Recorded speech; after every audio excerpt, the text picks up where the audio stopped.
Assista agora Telescópio.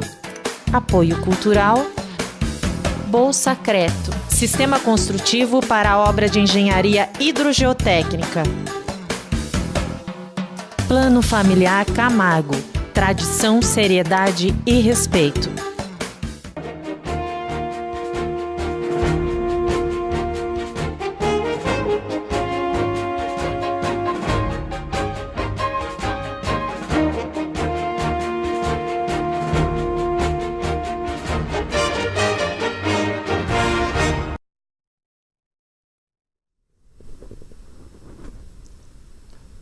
Olá, muito boa tarde para você, minha amiga, muito boa tarde para você, meu amigo. Nesta manhã de quarta-feira, inverno brasileiro. E olha, veio um frio aí, né? Desde a 1h e 24 minutinhos dessa madrugada começou o inverno brasileiro. E aproveitando, já para você que está no nosso dia a dia aí, né? Sempre sintonizado na TVI, doe um agasalho. Você que tiver, vem aí a campanha do agasalho da prefeitura, do Fundo Social. De repente, se você tem aí um agasalho, coloca no teu carro, você andando pelas ruas, você pode encontrar alguém aí precisando. Faça uma doação, porque o frio vai ser bravo, meu amigo, né? A gente aqui na nossa região, a gente sabe que realmente vento e frio são dois problemas que a gente enfrenta aqui. Aquele ventinho tradicional, mas enfim. Boa tarde, quarta-feira. Hoje eu vou conversar com o Luiz Fernando Amaral Santos, sociólogo, né, e cientista político. Luiz, boa tarde, obrigado pela presença. Boa tarde, Benel. É sempre um prazer vir aqui conversar com vocês e poder contribuir para o debate sobre política e sociedade aqui em Itapetininga. Ok, seja bem-vindo. Vamos ao nosso intervalo, a gente volta já já. Apoio Cultural Bolsa Creto, Sistema Construtivo para a Obra de Engenharia Hidrogeotécnica. Plano Familiar Camargo, tradição, seriedade e respeito.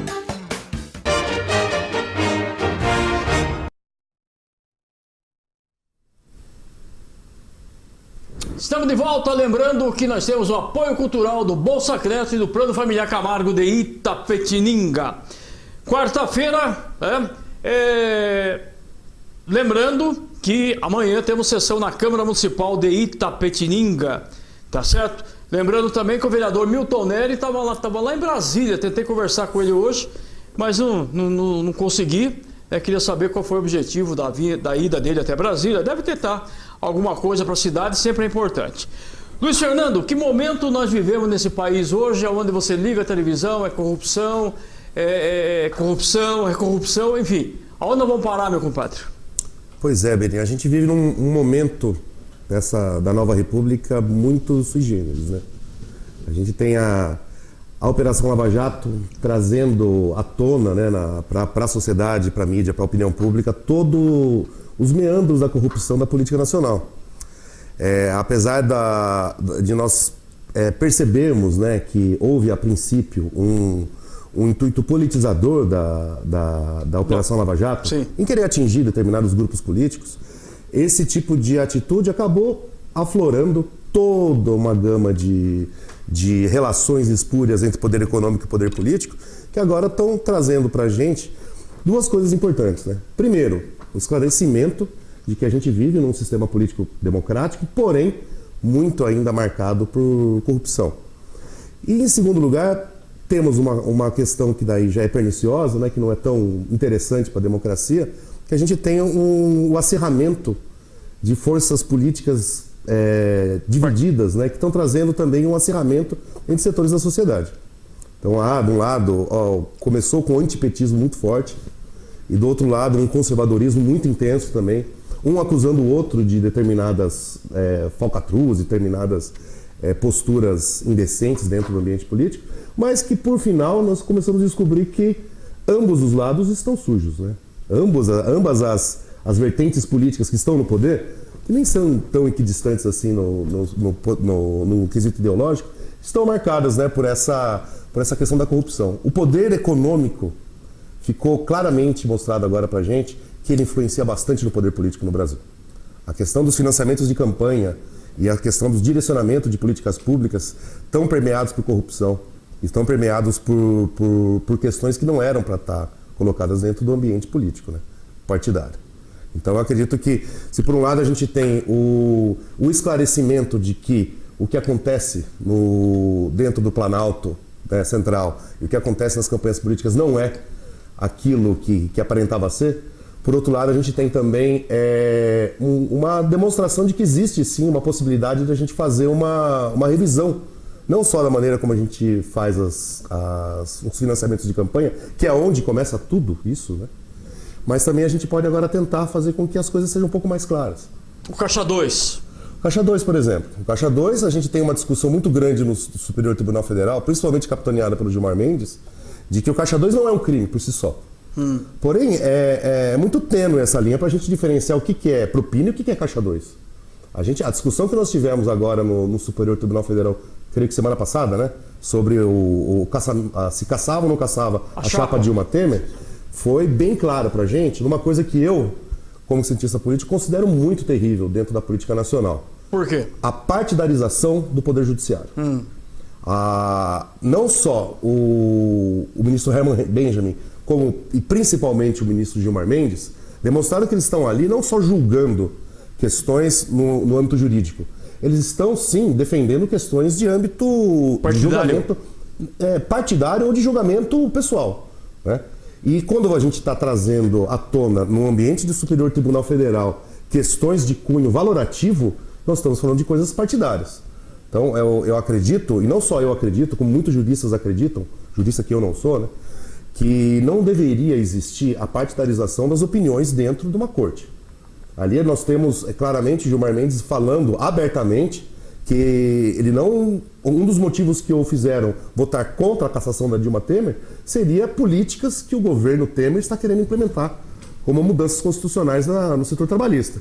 Não é função, né, não é para ser função de um juiz, principalmente um juiz que é juiz do Superior Tribunal Federal, do Superior Tribunal Federal, desculpa, e também do Tribunal Eleitoral, presidente do TSE, fazer comentários e fazer julgamentos de cunho valorativo. Mas nesse contexto todo, quem vai se salvar? Olha, eu não sei se a gente pode chamar de salvamento de alguém. Eu acredito que ali... Eu tinha uma professora na Unicamp que ela dizia muito uma coisa, que é uma figura de linguagem meio estranha, mas que é muito esclarecedora nesse momento. A gente não pode deixar o bebê ir embora junto com a água do banho, né? Nós temos, apesar de tudo isso que está acontecendo, uma democracia bem institucionalizada no Brasil, né? Nós temos agora, nesse momento, dessas etapas agora finais, né, da Operação Lava Jato, setores do PSDB, por exemplo, que foram colocados, né, na alça de mira, que até então eram apenas apontadores de dedo, né? Então nós temos toda uma gama de grandes quadros da política nacional, PSDB, PMDB, PT, colocados na berlinda. Então, se haverá salvamento, eu não sei se a questão ali é mais salvamento. Eu acho que todo o sistema tem que ser revisto. Só que esse sistema, para ser revisto, a gente teria que ter o quê? Uma ação parlamentar para que isso fosse, né? E a gente nunca viu até hoje nenhuma instituição votar contra seus próprios privilégios.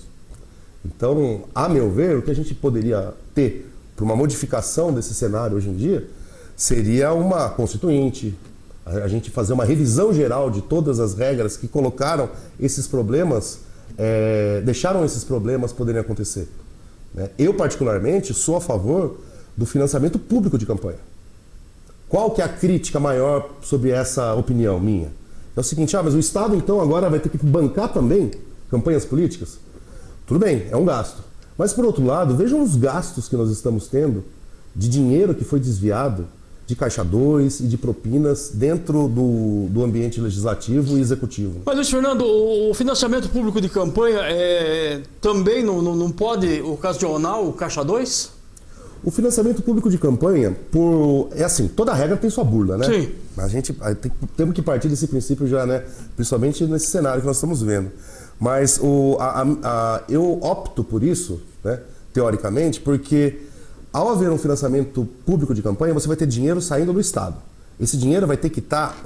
Imagina hoje em dia a quantidade de pessoas e entidades que iriam estar fiscalizando, né, essas operações de financiamento. Por outro lado, nós teríamos também agora, nesse momento, e esse o contexto pode ajudar bastante nisso, a população também de olho nisso. E como que a população poderia agir dessa forma? Fiscalizando as campanhas. Nós já tivemos até aplicativos nessa última campanha que eram você podia baixar gratuitamente, que você podia fazer denúncias sobre hipóteses de campanhas que estavam com dinheiro acima daquilo que era declarado. Por exemplo, se um financiamento público de campanha dá lá 10 milhões para cada partido, e você vê que uma campanha está muito mais sofisticada, tem muito mais viagens, tem muito mais apoiadores do que outra, aí é um indício de uma irregularidade, né? Existem locais que isso existe? Sim, existe. Existem nesses locais também problemas? Também existem. O que eu vejo nesse cenário nacional hoje em dia é um problema muito sério. É uma questão ética e moral muito complicada, porque você tem os acusadores também sendo acusados, né? Esse é o problema, né? Daí você tem, por exemplo, agora o senador Aécio Neves, na Berlinda, se vai ser preso ou não. Se você for perguntar para mim, você acha que ele deve ser preso, né? Ou vai ser preso? Ou vai ser preso? Eu acredito que tanto ele quanto Lula vão ser presos. Os dois? Os dois. Mas eu não acredito que ambos deveriam ser.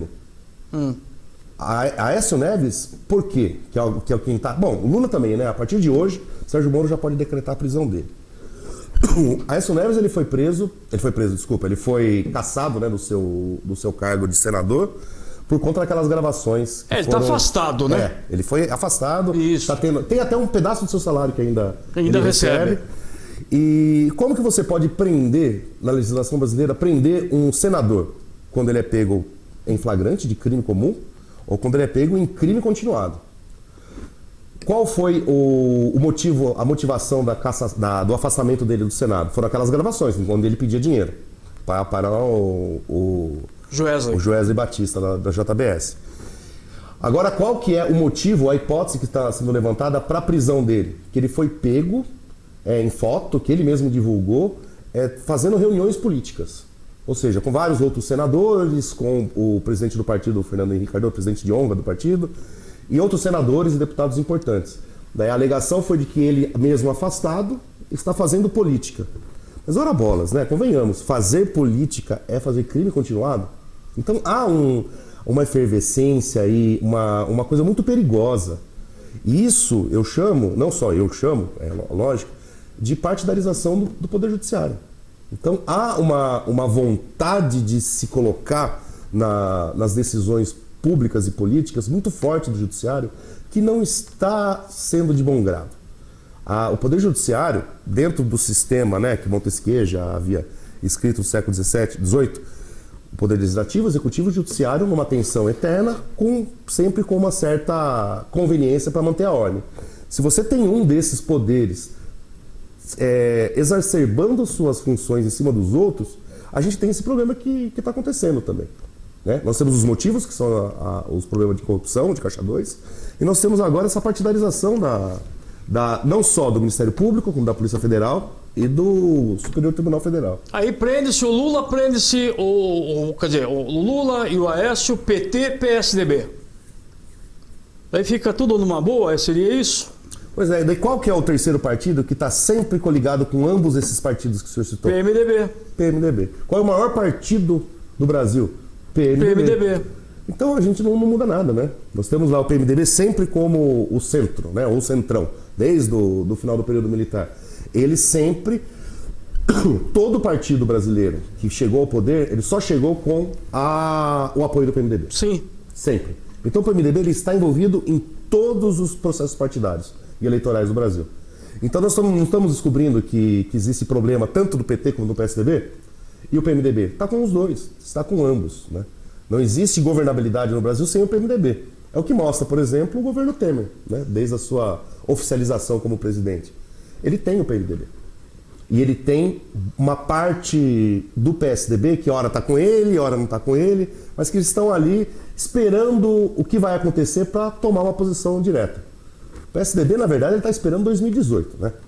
Ele tem interesse muito grande nas reformas trabalhistas, nas reformas previdenciárias, ficará com Temer até conseguir isso.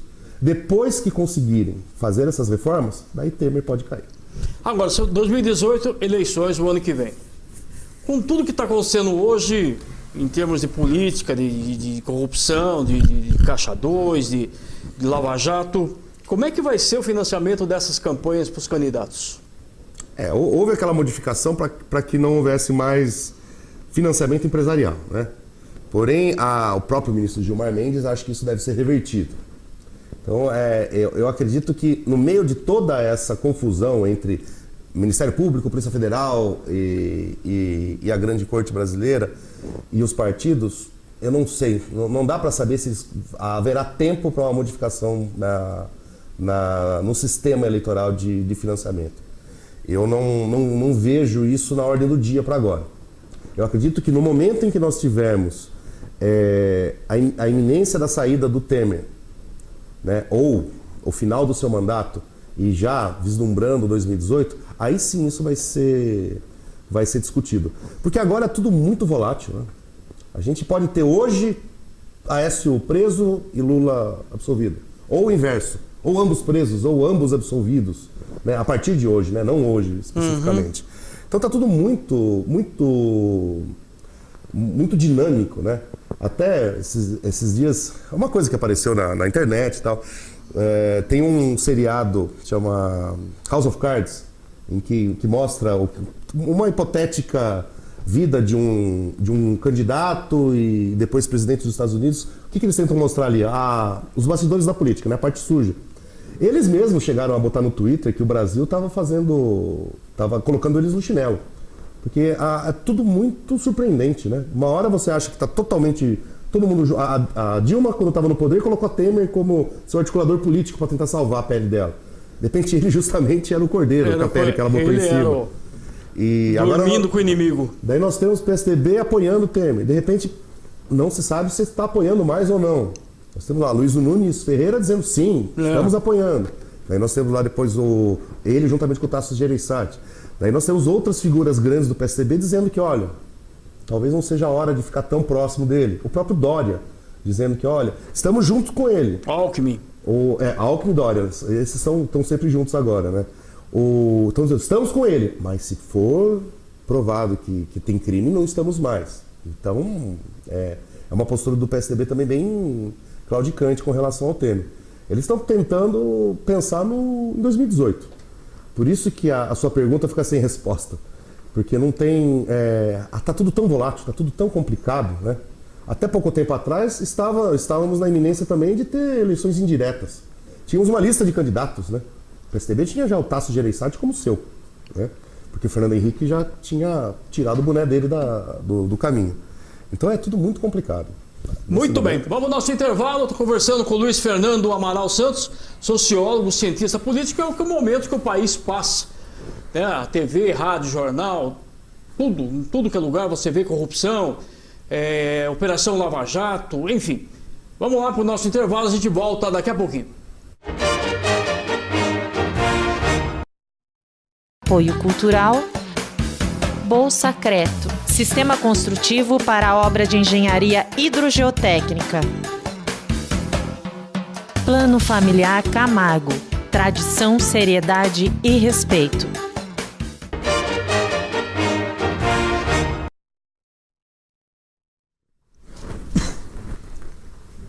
Muito bem, estamos de volta conversando com o Luiz Fernando Amaral Santos, sociólogo, cientista político. Luiz Fernando, vamos lá, 3 perguntas para você. Opa. Poder da mídia, hoje, nesse processo todo? Importantíssimo e primordial. E não necessariamente passa aquilo que é verdade, mas é um instrumento muito importante politicamente. Pode direcionar ou não? Totalmente. Até teve certos momentos em que, aparentemente, o próprio judiciário estava mais preocupado com a opinião pública do que com as próprias normas jurídicas. Então ela influencia bastante. O processo de impeachment mesmo da presidente Dilma foi preponderantemente capitaneado pela mídia. E como é que você tem visto hoje, na Globo principalmente? Hoje nós temos um racha muito grande entre a mídia monopolista brasileira. Nós temos lá a Globo, a rede, não só a Rede Globo, né? O Sistema Globo. Sistema Globo de jornalismo? O jornalismo está direcionado e fechado em derrubar o presidente Temer, o senhor Michel Temer. A Folha de São Paulo está a seu lado. A Folha de São Paulo defende a permanência de Temer e a Globo está contra a sua permanência.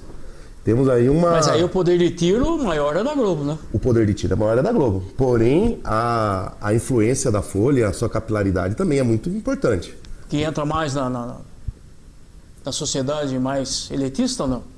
Eu acho que por ser jornal escrito e estar circunscrito no estado de São Paulo, né, a gente vai acabar tendo ali um impacto grande na classe média alta. Mas o poder da Globo também é muito intenso porque ele entra em todas as casas, né? Apesar de que hoje em dia, com o advento da internet, das redes sociais, a gente tem um contraponto. Não é ainda aquilo que existe na Europa, nos Estados Unidos, né? Onde você mede campanha por tweetadas e por curtidas, né, nas redes sociais. Mas hoje em dia nós já temos a mídia alternativa aqui que contrapõe algumas coisas na Rede Globo. A Rede Globo, por exemplo, na greve geral, ela não anunciou a greve. Teve agências internacionais que fizeram reportagens sobre a anuência da Globo com Michel Temer, na época, ainda estava do seu lado, de não mostrar a greve geral. Nós passamos aquele dia da greve geral inteiro sem nenhuma chamada da Globo sobre a greve. No dia seguinte, por conta da pressão dessas mídias alternativas, ela fez digamos que uma meia-culpa, né? E disse, não, estávamos sim fazendo uma cobertura. Porém, naquele momento, e deram uma enrolada lá. Bom, o poder da mídia então é forte e pode trazer prejuízo para ambos. Pode trazer prejuízo para ambos. Tanto que Michel Temer está muito preocupado com a questão da Globo e está tentando trazê-la de volta. Segundo ponto, a gente vê tudo isso e aí a gente se pergunta, o que eu tenho a ver com isso? O que nós temos a ver com isso? Tudo, né? Nós temos a ver com isso. Primeira coisa que eu gostaria de dizer sobre essa sua pergunta é o seguinte: você participar das decisões políticas da sua cidade, do seu país, não é só apontar o dedo e dizer, isso é tudo bandido, é tudo ladrão. É a gente tentar entender exatamente como as coisas funcionam. É tentar, por exemplo, nesse momento, nesse cenário de divulgação, de abertura, né, dos meandros e das coisas mais feias da política nacional, a gente poder realmente entender quem é quem. Deixar um pouco de lado a nossa paixão por X ou Y, ou pela ideologia de X ou Y, e tentar entender de maneira mais racional como as coisas funcionam. Não há bandido, não há mocinho. Não há o bem, não há o mal. Esse maniqueísmo na política, ele é muito bom para ser usado em campanha política, né? Mas, no fim, todos ali estão no mesmo lugar. E todos ali fazem política, inclusive, entre ambos. Eu lembro que o Maluf Paulo Maluf dizia que você nunca deve ser inimigo de alguém dentro da política, nunca deve ser inimigo de alguém a ponto de não poder retomar a sua amizade, e nem brigar a ponto, e nem ser amigo a ponto de não ter possibilidade de você se afastar dele por um tempo. Ou seja, estão todos ali imbricados no mesmo sistema. Qual é a nossa contribuição nisso? Somos contra a corrupção? Somos. Então não sonegue imposto, não faça com que seu filho só faça alguma atividade na sua casa se ele for receber algum benefício. Não faça atividades cotidianas de oferecer pequenos subornos, de não olhar ou fazer vista grossa para certas atitudes erráticas de alguém que está do seu lado. Então a corrupção não é só você pegar o dinheiro de alguém ou dar o dinheiro para alguém fazer algo. É furar fila, desde a sua educação, da educação infantil dos nossos filhos. O próprio fato de você falar, meu filho, você só vai poder comprar um sorvete se você arrumar seu quarto. Então, quando a gente começa a condicionar nossos próprios filhos a fazerem somente as coisas para receberem algum benefício, a gente tira o foco, a coisa mais importante da educação, que é o quê? São os valores, né? Os valores são aquelas coisas mais do núcleo da pessoa que ela vai levar para o resto da vida dela. São enraizadas, né? Exatamente. Eu acho que é aí que está a questão do que nós temos a ver com isso. Agora, o brasileiro está discutindo mais política? Está sim. Mesmo a gente tirando, né, de toda a discussão como aquele que eu disse, né, aquele que só aponta o dedo, fala é tudo corrupto. Não. Aquele que diz é tudo corrupto, qual a contribuição que ele está dando? Nenhuma, né? Ele só está apenas fazendo o quê? Ele está sendo aquele que vai chegar no momento da eleição, ou não vai votar, ou vai votar em branco ou nulo, como aconteceu nas últimas eleições. A abstenção foi muito grande. Foi muito grande. Nós tivemos aqui em Tapetininga, por exemplo, eu até vim aqui logo depois das eleições para mostrar os dados brutos. O segundo colocado foram o quê? O alinhamento político, que é o quê? Não ir votar. Então, você não ir votar te torna o quê? Cúmplice daquele que vai ganhar. Mas é um crescendo isso? Você percebe que... No mundo inteiro, houve isso nesses últimos 6, 7 anos. Houve na Europa, Estados Unidos, em vários locais. Na França que nós tivemos agora um contraponto, né? Que a filha do Le Pen não foi eleita, né? Então, que é o representante da extrema-direita francesa. Mas nos Estados Unidos e outros países da Europa, no Brasil e em outros países da América Latina, como a Argentina também, a gente tem essa retomada do campo conservador. Mas isso são ciclos que acontecem, né, nos ambientes políticos normalmente. Às vezes mais intensamente, outras vezes menos, né? Agora, a gente observa também que alguns nomes começam a despontar para 2018. O próprio Moro, a gente ouve falar, o Joaquim Barbosa, Bolsonaro, enfim, o Ciro Gomes, a Marina, o João Dória, o Alckmin. E aí, são esses que podem ser os potenciais ou pode surgir um salvador da pátria nessa história toda aí para ser? Eu espero que não surja nenhum salvador da pátria, né? Porque todas as vezes que nós tivemos isso, não só no Brasil como em outros locais, o salvador da pátria normalmente está relacionado àquilo que a gente chama cientificamente de populismo, tá? Populismo não é só como se diz na mídia em geral. Populista é aquele que faz o que o outro quer. Não, o populismo normalmente ele pega um momento de desorganização política num estado, por exemplo, num país, e surge uma figura que pega essa desorganização de identificação, de representação e colhe para si, tá? Esses nomes que o senhor citou, nós temos ali algumas figuras que são importantes que a gente destacar. Bolsonaro, João Dória, né? Dentro de toda essa confusão que nós tivemos, essa é uma confusão, né? Essa situação, né, complicada que nós vivemos por conta da Operação Lava Jato, sim, nós temos o quê? Nós tivemos sempre uma parcela da população anti-PT. E por que eu estou falando do PT?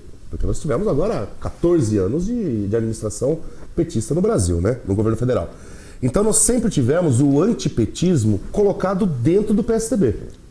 Temos lá os votantes do PSDB, né, os eleitores do PSDB, temos vários tipos de interpretação da realidade, né, temos vários tipos de classe social lá dentro, vários tipos de antipetismo lá dentro. Só que existia dentro do eleitorado do PSDB uma parcela da população extremamente conservadora. A extrema-direita brasileira do eleitorado estava dentro do PSDB também. Não estou dizendo que o eleitor do PSDB é extrema-direita. Estou dizendo que essa extrema-direita estava lá dentro também. E com o surgimento de figuras como essas, como o Bolsonaro, o que nós temos aqui? Essa parcela, nós temos aqui o eleitorado do PSDB. A parcela de extrema-direita do PSDB, de eleitores do PSDB, foi para o Bolsonaro. Tanto que se nós pegarmos uma linha temporal de intenção de voto nos tucanos, nós vamos ver que a partir do momento que vai surgindo o Bolsonaro nos cenários de eleição presidencial, vai abaixando o índice do PSDB também. Então isso foi muito importante para a gente tirar de dentro desse eleitorado tucano a extrema-direita antipetista, tá? Então nós temos ali, lógico, que eleitorado petista não vai votar em tucano, e tucano não vota em petista. Lógico que existem exceções, né? Existem inclusive alguns políticos que já pularam de um lado para o outro. Sim. Mas foi muito importante esse surgimento de figuras assim. E é importante para a democracia, bem, nós temos extrema esquerda e extrema direita, centro, os moderados para mais à esquerda, mais à direita. É importante, sim. Nós temos quem os represente. Por mais que o discurso seja tosco, misógino, homofóbico, tal, que votem no seu representante. Mas hoje, se Norte e Nordeste, é Lula ainda, né? É Lula ainda. Nós temos ali uma grande parcela de votantes no Lula. Mas, por outro lado, a gente pode dizer também, Sudeste e PSDB. Né? Ainda se mantém? Se mantém. Se a gente pegar cidades do interior de São Paulo, que dão mais de 40%... O interior é PSDB. Total, você pega... Veio Itapetininga. Itapetininga, votações para as últimas eleições presidenciais. Sempre. O partido que venceu ganhou 6, 7, 8%. Sempre foi PSDB? Sempre. E você vê, por exemplo, João Dória. João Dória é um lobista, filho de um grande empresário, que inventou o Dia dos Namorados no Brasil. Sabia disso? E do nada, foi lá, arrumou o apoio político do Alckmin. Do Alckmin. O Alckmin, no estado de São Paulo, ele é quase que endeusado. Era, né? Agora já tá um pouco arenoso a figura dele. E simplesmente com o apoio do Alckmin, toda a sua articulação política, que ele é extremamente competente nisso, foi lá e conseguiu. Né? Conseguiu fazer uma campanha de destruição da imagem do Fernando Haddad desde a metade da sua gestão, e de repente entrou o João Dória com um discurso monotônico de uma nota só: anti-PT. Anti-PT, anti-PT, anti-PT, Lula na cadeia, Lula em Curitiba, na Suíça para Curitiba. Só esse discurso, que naquele momento, no auge da Operação Lava Jato, onde só se tinha como alvo o Partido dos Trabalhadores, ele venceu. No primeiro turno. Mas e agora? E o Alckmin, como é que fica? Agora, naquele momento, o Maquiavel que dizia, né? O Nicolau Maquiavel que dizia que na política a gente tem a virtude e a fortuna. Né? A fortuna seria o momento ideal, sabe? A sorte de estar na hora e no lugar certo. E a virtude de você podemos traduzir assim, a virtude de você poder aproveitar aquele momento. João Dória foi muito perspicaz.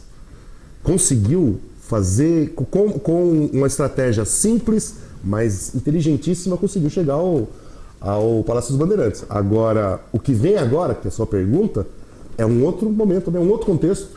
Como a gente estava dizendo no começo da conversa, né? Daqui a pouco a gente pode sair aqui do estúdio e tá o Lula preso e o Aécio preso. Ou um dos dois. Ou de repente outra figura, tanto do PT quanto do PSDB, ou do PMDB, ou o próprio Michel Temer, presos também, né? Então é muito complicado. Mas esse discurso do Dória, especificamente, do antipetismo, que é tentando classificar o petismo como representante de todo esse momento de corrupção, já não está colando mais. Mas desses nomes todos aí, ou outros que foram surgir, lógico evidente, quem teria mais chance? Se Lula for candidato, Lula. O Lula? Sim. Ainda? Nesse momento, eu como cientista político, estou correndo um risco muito grande de falar uma coisa desse tipo. Mas eu ainda acredito que o poder político dele é imenso ainda. Mas, por outro lado, eu não acredito que ele vai conseguir ser candidato. Tá. Eu acho que ou ele não vai ter a sua candidatura aceita por problemas jurídicos, sim, ou ele estará... Mas vamos tirar ele de lado. Desses outros aí, quem teria a chance? Aí eu seria... Tem que jogar no alto e... Seria muito inocente em poder responder. Eu não acredito que Dória consiga articular a sua estratégia que foi dentro do PSDB? Tão bem sucedida em 2018, mesmo porque dentro do PSDB existe um problema interno muito complicado. Eles mesmos não sabem quem é o presidente deles agora. O Alckmin tem um poder muito grande e está tentando aproveitar esse momento de enfraquecimento do Aécio Neves para voltar ao poder maior ali dentro. O seu grande rival dentro do partido era o Aécio. Era o Aécio. Agora o Aécio está fragilizado. Ele também tem problemas, né? Mas ele não é o alvo do momento. Então ele pode também, de repente, agora virar o alvo. Então dentro do PSDB, se Dória for o candidato, eu não acredito nele. Eu não acredito... Eu estou falando como candidatura, né? Não na figura política de João Dória. Eu não acredito que ele consiga vencer debates, não acredito que ele consiga ser melhor na formatação de políticas para o eleitorado do que os outros. Mas eu ainda acho que entre Dória e Alckmin, quem vai é Alckmin, não vai Alckmin. Tá, hipoteticamente, Moro ou Joaquim Barbosa? Eu acredito que desses dois, quem pode ser candidato é o Joaquim Barbosa. Eu não acredito também que eles disputem a mesma vaga para candidato. Não acredito que o Sérgio Moro entre nessa dividida. Não acredito. Se ele entrar, eu acredito que ele vai ter uma votação no mesmo nível da do Bolsonaro, por incrível que pareça. Entre lá, mas o 7, Bolsonaro 12%. Até agora a gente fala, mas a hora que entrar realmente numa campanha política, não haverá um trabalho de... Polimento da figura dele? De desconstruir. Então, aí que tá, Bene. A questão do Bolsonaro, que é interessante, é isso. Quem gosta do Bolsonaro gosta da tosquice do Bolsonaro. Tá. Desculpa o termo. Gosta dele falar pá dos outros, gosta de ser homofóbico. Gosta de xingar, gosta de falar que prefere filho atropelado do que gay, gosta que ele empurre mulher, gosta que ele seja grotesco mesmo. Tá. Então, aquilo que uma pessoa bem educada e que está num processo civilizatório acha estranho, O eleitor do Bolsonaro acha lindo. Por mais que o cara seja filho de uma mulher, casado com uma mulher, tenha parentes que são homossexuais, venha de uma família que tenha afrodescendentes também, o cara acha lindo, acha lindo. Fizeram uma pesquisa recentemente na USP, o Observatório de Mídia da USP, que é coordenado pelo professor Pablo Hortelado, e eles foram ver que, sabe, os apoiadores de Bolsonaro, na sua grande maioria, são pessoas que nem têm 16 anos. Então, sabe a molecada que gosta de jogar videogame, que gosta de jogar GTA, que vê o grosseirão? Então, acham bonito aquilo. Então você vê como é uma coisa meio estranha, né? Então, estranha não, isso tem em todo o país, né? E essa concepção aí de que vamos colocar alguém para mudar tudo isso, muda realmente ou não muda? Bolsonaro é um cara que veio do... Falando dele? Bolsonaro é um cara que veio do Exército. Claro. Ele foi colocado na reserva do Exército porque ele praticou um delito lá dentro. Que ele estava tentando fazer campanha para salarial e acabou passando por cima de hierarquias lá, e para não ser expulso ele foi aposentado. Né? Uma figura que defende o governo militar, né? Uma figura que veio falar do general Ustra no dia da votação do impeachment, assim, uma coisa boçal. Que novidade que ele traz? Nenhuma, né? Ele é a voz da retroação, né? O conservadorismo da sua maneira mais tacanha, mais Mas há ainda pessoas que queiram a volta do militarismo? Tem. Quem gosta do Bolsonaro gosta disso. Quer isso? Quer isso. Quem gosta do Bolsonaro quer ver os outros apanhando na rua e quer apanhar também. Eu acho que é um pouco de masoquismo também. Na verdade, eu acho que quem gosta de Bolsonaro ou não conhece um pouco da história nacional, não conhece um pouco, não faz questão de estudar, ou está preocupado com outras coisas da vida, ainda não percebeu o que é política e qual a influência dela. Né? Não sabe o que foi. Voltando à sua pergunta daí, o que nós temos a ver com isso? Né? Não sabe o que tem a ver com isso. Né? Então não é uma brincadeira, né? Não é uma coisa simples e que não tenha consequências. Eu até faço um apelo para quem tem alguma afeição por figuras como Bolsonaro. Procure sobre ele na internet, procure entrevistas com ele, tente achar algo interessante politicamente naquilo. E daí procure saber também sobre o período militar, o que foi, né? É uma coisa... É importante para que a gente saiba... E coincidentemente a Globo estava passando uma série, os dias foram... Os dias foram assim, né? Assim. Que mostrou um pouco... eu não cheguei a assistir. Eu não assisti inteiro também. Mas mostrou mostrou o que foi a repressão. A repressão, a falta de direitos. Mas é que todo momento que a gente tem, né, Beni, de problema de corrupção, da política sendo colocada quase que no lixo, né, na opinião pública, essas figuras salvadoras que falam que vão moralizar as coisas e tal, a gente sabe que a maioria desses acabam sendo os piores, né? O arauto da moralização normalmente é aquele que faz o pior daquilo que ele... Teve um montão de gente que saiu nas ruas aí, contra a corrupção, no fim acabaram sendo envolvidos. O que tem daqueles memes, né? Isso. Na internet, de olha só, cabeça contra a corrupção, tem lá. Não vou citar os nomes aqui, mas tem um monte de gente que inclusive está preso, né? Exatamente. E está envolvido. O discurso de direita, Beni, ele é muito fácil de entender e muito fácil de aceitar, porque ele está relacionado a coisas práticas, né? A coisas táteis, a coisas concretas. Por exemplo, uma segurança pública.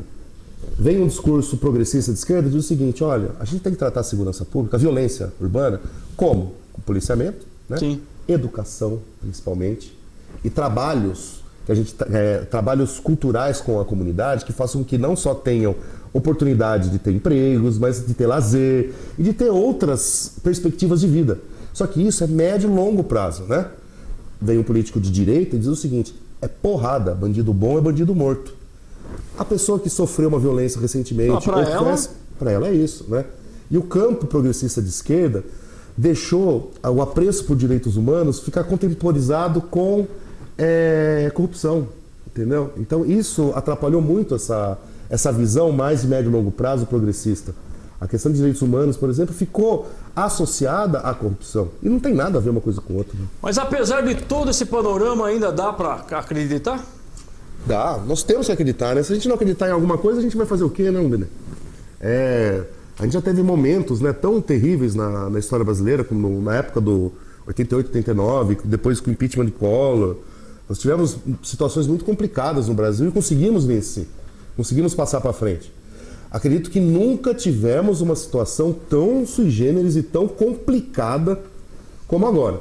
Tá. Mas eu acredito que a coisa vai se solucionar sim, as coisas vão melhorar sim, mesmo porque tá difícil de ficar pior do que tá.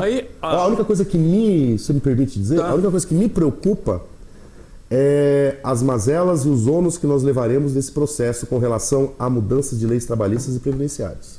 Mas ontem já derrubaram, né? Derrubaram, mas volta para o plenário. Exatamente. E o Temer já avisou, aqui, ó, tá comigo, aqui eu consigo.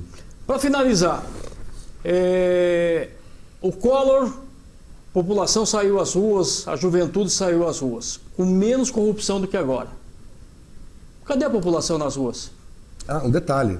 Collor depois foi absolvido no judiciário. Exatamente, se tornou porque na senador. verdade ele chegou a renunciar antes de ser cassado, né? Mas daí prosseguiram lá. Porque o povo não vai às ruas agora? É uma ótima pergunta. Tem colegas meus que não conseguem entender isso. Porque saíram todos às ruas contra a corrupção. Uma coisa que já foi relatada e escrita sobre o assunto foi que aquela parcela da população que foi às ruas era uma parcela bem especial da população brasileira. Era uma classe média alta, que tinha como... que era o antipetismo nas ruas, que colava corrupção ao Partido dos Trabalhadores e à figura de Dilma e Lula. E de repente o que acontece agora, Beni? Essas figuras que apontavam o dedo tiveram o seu dedo virado para si próprio, né? Então aqueles apoiadores eu acho que estão com um pouco de vergonha, na verdade. Infelizmente. Luiz Fernando, chegamos ao final, né? Você tem um compromisso também. Nós temos uma segunda parte agora também de um programa gravado sobre o Sebrae. Você vai voltar aqui porque nós vamos discutir muito ainda.